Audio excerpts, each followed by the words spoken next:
बर'नि रानि 2.0 चेनेलाव गोजोन फुंबिलिनि अननाय आरो सिबिनायखौ बयनिसिमबो जासिहरनाय जाबाय।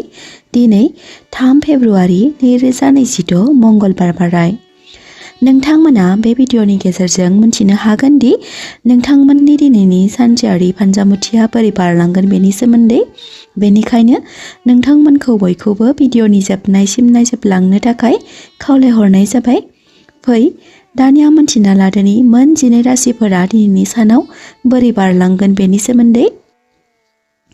गिबि राशि महरै मेष राशि। राशि बादियै मेष राशिफोरनि थाखाय दिनैनि साना जोबोर मोजाङै बारलांगोन। सावस्रिया गोग्गोयै बारलांगोन। मावनो गोनां खामानिफोरखौ समनि सिगां मावफुंजोबनो हागोन। बेफार फालांगियाव मुलाम्फा खालामनो हागोन। गोदान खामानियाव जाफुंसारनाय मोननो हागोन। नखराव मोजां खामानिफोरा मावफुंजागोन। नखरनि सुबुंफोरजों रंजा खुसियै सम हगारहरनो हागोन। थासारिया गोग्गोयै बारलांगोन। सोरबा आंगो सुबुंफोरजों सम हगारहरनो हागोन। मेष राशिफोरनि दिनैनि खाफाल गोनां अनजिमाया जादों 9 आरो खाफाल गोनां गाबा जादों गोजा। वृषभ राशि। राशि बादियै दिनैनि सानाव नोंथांमोना सावस्रिजों सोमोन्दो थानाय जाथायाव सांग्रां थानाया मोजां। गुबुननि नांज्लाय खमज्लायाव हाबदेरना लायैया मोजां। आंगोआरिफोरजों मोजाङै सोमोन्दो लाखिनाया गोनांथि। गोदान खामानि मावनायनि सिगां लोगोफोरनियाव सोंना लाग्रोनाया मोजां। नखराव दावराव दावसि जानायनिफ्राय सांग्रां थानाया मोजां। वृषभ राशिफोरनि दिनैनि खाफाल गोनां अनजिमाया जादों 6 आरो खाफाल गोनां गाबा जादों गुफुर। मिथुन राशि। राशि बादियै मिथुन राशिफोरनि थाखाय बहाबा गोजान जायगासिम दावबायनो थांनो हागौ। नाथाय गारि सालायनाय समाव नोंथांमोना सांग्राङै थानाया मोजां। खायसे गुबै खामानिफोरा फेलें थांनायनि थाखाय गोसोखौ सान्थि मोनखांनो हागौ। नोंथांमोना बे बिथिङाव बांद्राय साननांगौनि गोनांथि गैया। बेयो थाबैनो मोजां जाफिननो हागौ। बेफार फालांगियाव फैसा सोसननायाव सानै हयै नायबिजिरनाया गोनांथि। नखरारि सोमोन्दोफोराव एसे एनै जेंनाफोरा नुजाथिनो हागौ। आंगोफोरनिफ्राय हेफाजाब मोनगोन। मिथुन राशिफोरनि दिनैनि खाफाल गोनां अनजिमाया जादों 5 आरो खाफाल गोनां गाबा जादों गोथां। कर्कट राशि। राशि बादियै कर्कट राशिफोरनि थाखाय दिनैनि साना गाहामैनो बारलांगोन। बबेबा धोरोमारि खामानियाव थांनो गोनां जानो हागौ। सोरबा आंगो सुबुंफोरजों लोगो मोनलायनो हागोन। जायजों नोंथांमोना मुलाम्फा मोननो हागोन। गोदान खामानिफ्रा मावफुंजानो हागौ। नखराव गोरोबलायनाया नुजाथिगोन। कर्कट राशिफोरनि दिनैनि खाफाल गोनां अनजिमाया जादों 2 आरो खाफाल गोनां गाबा जादों गुफुर। सिंह राशि। राशि बादियै नोंथांमोना दिनैनि सानाव बहानिफ्रायबा मोजां रादाब मोननो हागोन। जब नागिरग्राफोरा जाफुंसारनाय मोननो हागोन। नखराव मोजां खामानिफ्रा मावफुंजानो हागौ। जायजों नखरा रंजा बाजायै दिन बारलांगोन। बेफार फालांगियाव मुलाम्फा खालामनो हागोन। गोदान लामा खारथाय बायनो सानदोंब्ला मोजां। सिंह राशिफोरनि खाफाल गोनां अनजिमाया जादों 1 आरो खाफाल गोनां गाबा जादों गोथां। कन्या राशि। राशि बादियै दिनैनि सानाव नोंथांमोना थांलाय फैलायजों सम हगारहरनो गोनां जानो हागौ।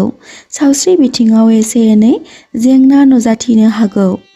आयेनजों सोमोन्दो थानाय खामानिफोराव सांग्रां थानाया मोजां। बेफार फालांगिफोरा फैसा सोसननाय बिथिङाव मोजाङै नायबिजिरनाया गोनांथि। नङाबा नुकसान सहायनो गोनां जानो हागौ। नोंथांमोना दिनैनि सानाव गावबा गावनि खुगाखौ हमथाना बाथ्रा सावरायनाया गोनांथि।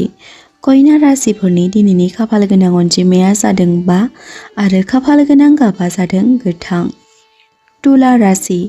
राशि बादियै बबेबा गोनांथि खामानिनि थाखाय बहाबा दावबायनो थांनो गोनां जानो हागौ। नाथाय नोंथांमोना दिनैनि सानाव लामा खारथाय सालायनाय समाव सांग्रां थानाया मोजां। सोरबा आंगो गोमाजानो हागौ। बेखायनो आंगोफोरजों सम हगारहरनाया गोनांथि। बेफार फालांगियाव नुकसान सहायनो गोनां जानो हागौ। तुला राशिफोरनि दिनैनि खाफाल गोनां अनजिमाया जादों 6 आरो खाफाल गोनां गाबा जादों गलाब। वृश्चिक राशि। राशि बादियै वृश्चिक राशिफोरनि थाखाय दिनैनि साना गाहामैनो बारलांगोन। खस्थ'नि गोदै फिथाइ थायगोन। गोसोआव साननाय खामानिफोरखौ मोगथां महर मोनखांहोनो हागोन। बेफार फालांगियाव मुलाम्फा खालामनो हागोन। गोनांथि जानाय सुबुंफोरजों लोगो मोनलायनो हागौ, जायजों इयुनाव मुलाम्फा खालामनो हागोन। वृश्चिक राशिफोरनि दिनैनि खाफाल गोनां अनजिमाया जादों 9 आरो खाफाल गोनां गाबा जादों मेरुन। धनु राशि। राशि बादियै धनु राशिफोरनि थाखाय दिनैनि साना गाहामैनो बारलांगोन।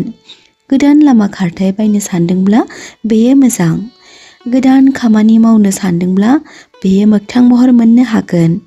बेफार फालांगियाव मुलाम्फा खालामनो हागोन। सावस्रि बिथिङाव मोजाङै बारलांगोन।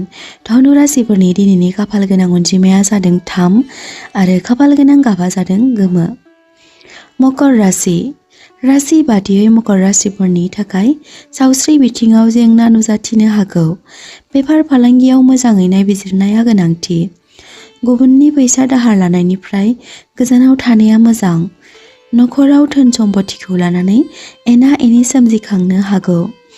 मकर राशिफोरनि दिनैनि खाफाल गोनां अनजिमाया जादों 8 आरो खाफाल गोनां गाबा जादों निला।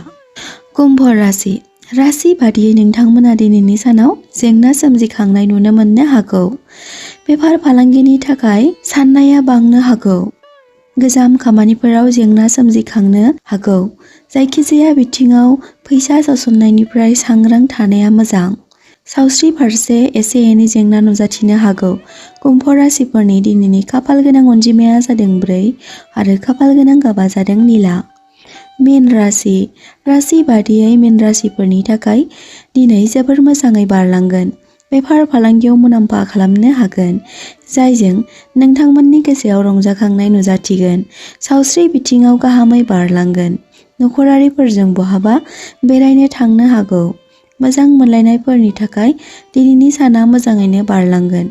मीन राशिफोरनि दिनैनि खाफाल गोनां अनजिमाया जादों 7 आरो खाफाल गोनां गाबा जादों फान्थाव गाब। दिनैनि सानसेयारि फानजामुथि फरायथिनाय भिडिअखौ जाय बिथांमोना जोबजासिम नायजोबलांबाय बिथांमोननि थाखाय आंनि गोसो गोरबोनिफ्राय हाजासे अननाय आरो सिबिनायखौ बावहरनाय जाबाय। आरो बेजों लोगोसे नोंथांमोना सोरबाफोर बर'नि रानि 2.0 चेनेलाव दिनैसो गोदानै फैसनदोंब्ला बर'नि रानि 2.0खौ साबस्क्राइब खालामनो दाबाव आरो कमेन्ट बक्सआव कमेन्ट खालामनो दाबाव।